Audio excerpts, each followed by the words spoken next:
Ibu punya utang, semakin dipikir, semakin besar. Utang itu nggak akan selesai dengan dipikir. Kalau pengen selesai utang, bayar. Iya bayarnya gimana Pak? Ada doanya. Apa doanya? Nanti kalau ada murid berikutnya, doa bayar utang. Jangan sekarang semua. Apa kata Syekh bin Zaman saya Nursi? Kalau kamu kena musibah, kamu pas senyum terhadap musibah itu, maka musibah itu akan berubah menjadi nikmat. Kalau kamu kena musibah, kemudian kamu menangisi musibah itu, tangisanmu akan menjadi musibah kedua. Jadi semakin parah. Karena itu sudah cukup katakan inna lillah wa inna ilaihi raji'un. Semuanya Allah. Kembalikan kepada Allah dan katakan, ya Allah, selama Engkau adalah Tuhanku, Engkau adalah mengatur semuanya. Aku yakin semua aturan dan takdirmu adalah yang terbaik untuk hamba-hambamu. La karba wa antara pun tidak ada derita selama Engkau ya Allah menjadi Tuhan saya. Memang kalau kena musibah menangis kemudian selesai musibah. Apa jenengan kalau kena musibah jenengan kemudian teriak-teriak di Facebook, teriak-teriak di WA kemudian selesai. Wahai para jamaah yang biasa menulis status Facebook tentang deritanya, apakah kalau jenengan ada status aku lagi sumpah, apa kemudian selesai sumpahnya? Temennya bilang, rasain, ayo batai kebekenai kau itu. Ketimbang dikenai-kenaikan sama orang yang lebih baik, santai saja, dinikmati saja. Karena dibalik segala sesuatu pasti ada hikmah. Ini namanya memandang musibah dengan kacamata tauhid bahwa ini urusan Allah. Ini adalah Allah. Loh, kalau katakan kalau kita semua yang ngatur selesai menurut kita, tapi bisa tinggal selesai menurut Allah. Satu. Yang kedua ada namanya masyhadul adli. Kita memandang musibah, takdir yang tidak enak itu dengan memandang dengan kacamata keadilan. Bagaimana kacamata keadilan? Jangan-jangan kulalan panjenengan kata dosa. Jangan-jangan kita ini punya salah kepada Allah. Kata Allah, ketimbang awakmu untuk tak siksa dan neraka, wis nang dunyoae yo, kamu tak kasih sakit, kamu ditipu dulu sedikit. Si penting kok awakmu mati langsung masuk surga tanpa hisab. Enak enggak enak? Jawab tuh enak. Jadi dengan kena musibah di dunia ini enak. Bukan enak katanya bakin. Sekarang gini. Ada misalnya Bu Gubernur, tadi Bu Gubernur ini kan orangnya penyayang. Misalnya Bu Gubernur pengumuman, siapa masyarakat Jawa Timur yang mau saya cambuk 3 kali, per 1 kali cambuk dapat 500.000, banyak nggak kira-kira yang mau dicambuk? Banyak, kata Bapak Gubernur. Jangan 3 kali, sekalian 10 kali 5 juta, ini alhamdulillah gitu kan. Mau kita dicambuk, yang penting dapat 5 juta. Mau nggak dicambuk? Asal dapat 5 juta. Wah, kalau lagi butuh duit tetap mau. Ketimbang kita kerja otak-otak belum jelas untungnya, nggak apa-apa dicambuk, paling cuma merah dikit, betul? Nah sekarang, ketika kita kena campur oleh Allah, kita kena musibah dari Allah, kemudian Allah mengatakan, kamu sabar atas musibah ini, asal kamu sabar, jangan kamu malu, jangan kamu misu-misu, kamu dapat surga, bebas dari neraka, kamu masuk surga tanpa hisab. Mau? Repot mau jawab, mau bilang mau kita nggak siap kena musibah. Mau bilang mau, kok ya enak juga. Timbang nanti kita masih muter-muter di neraka, enak kita di surga. Betul? Kapan-kapan kita bicara begini Pak. Orang mustahil masuk surga kecuali orang itu bersih dulu Pak. Orang kalau nggak bersih nggak mungkin masuk surga. Karena surga itu adalah makan tayyibun, tempat kebersihan, tempat bersih. Nah, ada sebuah kitab menjelaskan ada beberapa terminal pembersihan diri sebelum orang masuk surga. Di dunia ada 4 terminalnya. Ya, di alam kubur ada 3 terminalnya, ada yang mengatakan begitu. Kemudian ada satu lagi, itu di alam akhirat ada 4 terminalnya. Ada yang membagi cuma 7, ada yang membagi 11. Salah satunya di dunia ini memang harus kena musibah. Orang kalau kena musibah bisa jadi itu menghapus dosa. Yang kedua berbuat kebaikan, itu menghapus dosa. Innal hasanat yudhibna sayyi'at. Kebaikan itu menghapus kejelekan. Ada namanya istighfar, ada namanya tobat. Nah itu banyak Pak, macamnya Pak. Kalau ternyata di dunia udah dikasih begitu, belum juga bersih-bersih, saking banyaknya dosa, nanti dia dalam kubur, disiksa dulu dia dalam kubur. Di kubur disiksa masih banyak sisanya, di akhirat nanti Pak akan kena lagi Pak, ada 4 Pak. Pembersihan. Kapan-kapan kita cerita di ngabuburit berikutnya. Banyak lagi tadi Pak Ustaz. Ada kalian apa? Ibu, Bapak, ini jenengan di kota, tapi saya kira masih berlaku. Kalau di desa, orang desa itu kan kalau tidur kasurnya kasur kapur biasanya ya, bukan seperti kasur kapur itu kalau lagi jemur digebuki orang, digebuki, doa, ibu yang menggebuki kasur itu marah sama kasur apa demi untuk membersihkan kasur, membersihkan kasur. Kalau begitu kita ketika digebuki oleh Allah, jangan-jangan begitulah cara Allah untuk membersihkan hati kita. Begitu cara kita memandang musibah dengan masyhad, dengan kacamata keadilan. Ada yang ketiga, masyhad rahmat, masyhad kasih sayang, kacamata kasih sayang.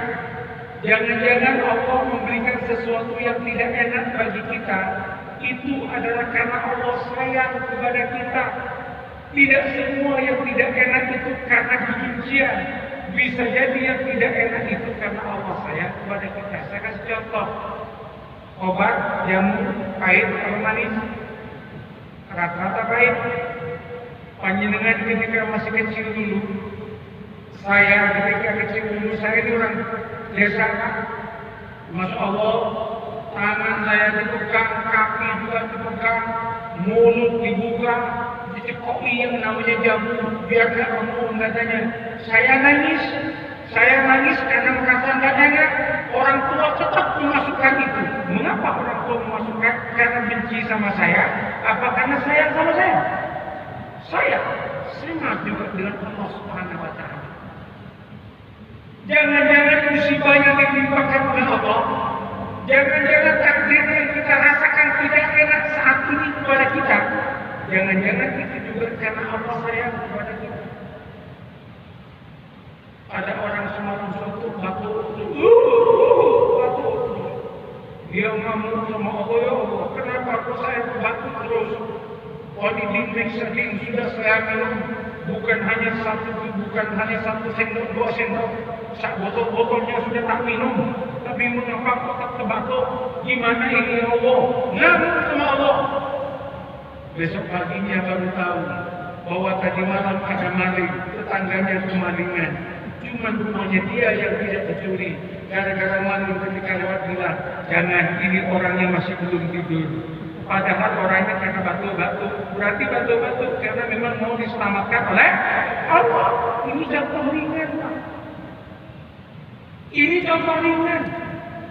Ada banyak Allah memberikan kepada kita sesuatu yang tidak enak, karena ada sesuatu yang enak yang akan diberikan. Oleh karena itu para ulama, termasuk Syekh Mutawalli Asy'ari mengatakan, kalau kamu lagi dicampur oleh Allah sebuah kenikmatan, kamu jangan mengeluh. Itu pertanda Allah akan memberikan kepada kamu sesuatu yang lebih indah dari itu. Tapi kan biasanya kita tidak percaya. Iya, saya ngomong-ngomong itu sih gak duwe musibah. Nah duwe musibah dewe mesti kodok mewah dewe. seperti ngamuk-ngamuk juga. Jadi harapannya semua orang kena musibah semua itu. Ada lagi Syekh Abdul Qadir Jailani. Syekh Abdul Qadir Jailani mengatakan begini. Itu ada ayat ini biasanya digunakan untuk bab nasman surat Al-Quran. Mana sahmin ayatin, saya tidak menasah ayat itu kecuali saya itu nanti bimana minha, saya itu mengganti dengan yang lebih baik, atau saya datangkan yang selevel dengan itu. Ayat, dengar ini ayat. Mana sahmin ayatin, saya tidak akan menasah sebuah ayat manusia kecuali Allah itu kemudian nanti bimana minha, memberikan yang terbaik, yang lebih baik, atau minimum sama. Apa kata Syekh Abdul Qadir Jailani? Kalau ada satu kenikmatan dicabut dari dirimu, asal kamu sabar, Allah akan mengganti dengan yang lebih baik. Minimum diganti dengan yang sama. Kalau begitu harus kita jangan mau. Ada sesuatu yang lebih baik. Ada seorang penulis namanya Ahmad Khalid mengatakan begini. Ketika manusia dalam kandungan, dia sumber makanannya cuma satu. Lewat apa? Lewat apa namanya itu? Terus dia lewat itu apa? Ya itu yang satu itu, yang kebesarnya itu. Ketika dia lahir, kemudian diputus pusarnya, betul? Ketika diputus pusarnya, berarti sumber makanan sudah hilang satu. Kan satu sumber makanan hilang. Diganti oleh Allah. Diganti berapa? Diganti 2. Satu hilang diganti 2. Ketika yang 2 air susu itu disapi, ternyata diganti lagi. Ada namanya itu nabati, ada rohani, ya, ada air, ada susu. Ketika orang sudah mati, sudah nggak pakai yang di dunia, diganti lagi. Apa gantinya? 8 pintu surga. Yang penting dia mau untuk menjalankan syariat dengan sebenar-benarnya. Allah tidak pernah zalim. Kalau kita memandang musibah, takdir yang tidak enak, kita pandang dengan kacamata rahmat, kasih sayang, bahwa di balik ini adalah saya, pasti kita bisa menikmati. Alhamdulillah, alhamdulillah. Terima kasih ya Allah atas segala sesuatu. Karena ada lagi yang keempat, namanya masyhadul hikmah, yakni kacamata hikmah. Jangan-jangan ada hikmah yang kita tidak tahu di balik itu semua. Jangan mengeluh, ada hikmahnya. Yang tidak enak itu ibu bapak, ada hikmahnya. Kisah sekarang ini belum berakhir. Jangan kemudian kita itu mengeluh, mengatakan Allah tidak adil. Hidup ini masih koma, belum titik. Umat, hidup ini masih koma, belum titik. Apa artinya? Jangan belum mengeluh. Jangan-jangan nanti ada yang enak di belakang. Ada orang ini kisahnya apa? Namanya Zubaidah. Senang sama laki-laki namanya Abbas. Abbas memang ganteng. Tiap malam itu Zubaidah itu mintanya sama Allah cuma satu, ya Allah jodohkan aku dengan Abbas. Tidak dengan yang lain. Abbas ya Allah. Tolong dicatat ya Allah, jangan keliru ya Allah. Abbas ya Allah. Sampai nyuruh sama Allah. Ya Allah jodohkan dengan Abbas. GPR ya Allah, nggak pakai mama ya Allah, coba sama Allah pakai GPR 4 tahun dia minta Abbas. Ternyata si Abbas menikah dengan perempuan namanya Maria. Ngamuk Zubaidah, ya Allah, mengapa kau kawinkan dengan Maria? Yang minta aku, yang dapat kenapa Maria? Jangan-jangan mereka itu salah menyampaikan doa kepadamu. Allah bisa rasakan. Allah disamakan. Tapi dia menikah ini Abbas dengan Maria. Setelah 1 bulan menikah, ternyata Abbas ketangkap polisi. Dia adalah pembunuh berdarah dingin. suruh Abbas itu dihukum. Hukumannya Abbas itu hukum pancung di tengah lapangan di zaman dulu Pak.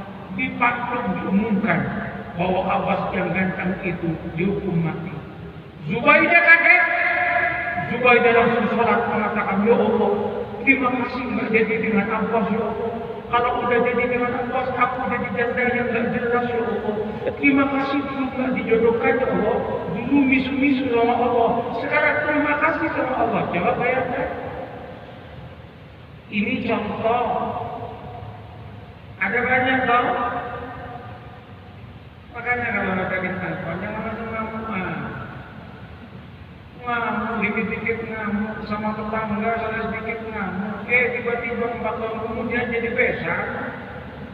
Apa nggak malu itu? Ini serius aku. Ayo kita kasih kisah, nyata baru nih, kisah nyata baru. Ada seorang laki-laki meninggal dunia. Laki-laki itu meninggal dunia. Istrinya masih muda, masih nyusui. Dia punya anak satu laki-laki masih nyusui. Ketika meninggal dunia sudah lewat 7 hari, adiknya yang mati datang kepada istrinya itu. Mbak, ini anak yatimku ini masih kecil, masih nyusui. Kamu juga ini sebagai ipar saya, ini kehidupannya perlu ada jaminan. Tolong sampai kasih surat kuasa. Semua harta kakak almarhum kuasakan saja kepada saya. Saya yang akan menjadikan modal usaha. Nanti kalau sudah untung, untuk kamu dan untuk anak ini yang masih kamu susui. Niatnya bagus kan? Si ibu nggak curiga. Ya dek, saya setuju. Udah dikasih surat kuasa.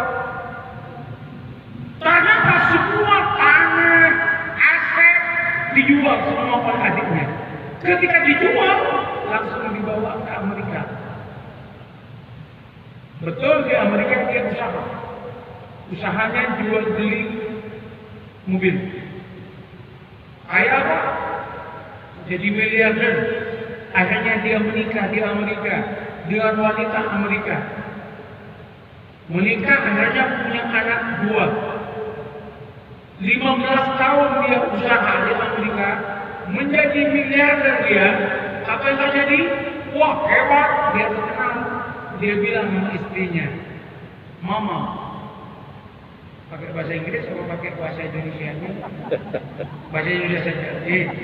Ya, maunya saya pakai bahasa Inggris, tapi pakai bahasa Inggris juga repot juga, harus terjemah juga sepertinya. Mama, katanya, saya mau pulang ke kampung halaman saya. Saya mau beli tanah yang strategis. Kita bangun gudang, kita bangun kantor dan rumah mewah di situ. Kita bikin cabang. Setuju, Mama? Yes, I agree with your idea. Saya setuju dengan idemu. Baik, Mama. Mama di sini aja di Amerika. Jalankan usaha ini. Saya yang pulang ke kampung. Nanti kalau udah siap semua, Mama balik. Siap? Mamanya pulang, Abbas lagi pulang. Nyampe di kampung, nyari lokasi yang strategis sekali. Dia beli, namanya di kampung masih murah, Pak. Masih murah, Pak, di kampung, Pak. Masih murah. Saya itu tanah 1 hektar itu harganya cuma 100 juta. Ini lagi saya pembebasan tanah, mau bikin pesantren. 100 juta, 1 hektar. 10.000 per meter. Beda di negara sini, udah berapa nggak tahu. Dia beli yang bangun dia, rumah mewah. Dia bangun kantor. Dia bangun gudang. Apa yang terjadi? Setelah bangun semuanya sudah selesai. Anaknya dari 15 tahun yang tadi nyusunya kan, 16. Mamanya bilang, nah, ibunya bilang, nah, coba datangi paman, tanya uangnya bapak dulu. Katanya dibawa dia, datang Pak. Dibentak-bentak sama si paman. Tidak ada uang-uangan zaman dulu, sudah terhapus sama ini sejarah, gak ada. Kamu jangan kesini lagi kamu laporkan ke polisi. Aku nggak suka. Anak ini nangis pulang. Ketika nangis pulang, apa kata ibunya? Tenang kan? Allah tidak tidur, Allah tidak lupa, Allah adil. Tenang kan? Jangan nangis saja saya. Menarik ya, ibu sabar. Sudah beres. Jadi semua dia beli mobil mewah yang mama. Dia telepon istrinya. Datanglah ke sini udah selesai semua. Saya ketemu di airport. Datanglah dengan dua anaknya datang. Satu keluarga dijemput dengan mobil mewah di airport. Ketika dijemput di airport, pulang dari airport, kecelakaan besar. Si paman sama istrinya sama anaknya meninggal semuanya. Ketika meninggal semuanya, dia tidak punya ahli waris. Ahli warisnya cuma satu, anaknya saudara, yakni yang yatim itu. Hartanya semua pindah kepada yang yatim ini. Ibunya mengatakan apa? Ingat kehadiran Allah. Kamu nggak capek-capek usaha, sudah dilakukan oleh Allah lewat pamanmu. Tinggal kamu memetik ini. Apa kata anaknya kemudian? Alhamdulillah, Allah Maha Adil. Ini baru apa? Ada dua lagi. Nanti kita lihat. Kalau ada waktu dibahas, kalau tidak, ya ngasih. Demikian sesi tanya jawab puasa saat ini. Terima kasih. Mudah-mudahan pertanyaannya yang keempat dan yang kelima keenam apa? Nanti lengkap itu. Monggo, saya silakan.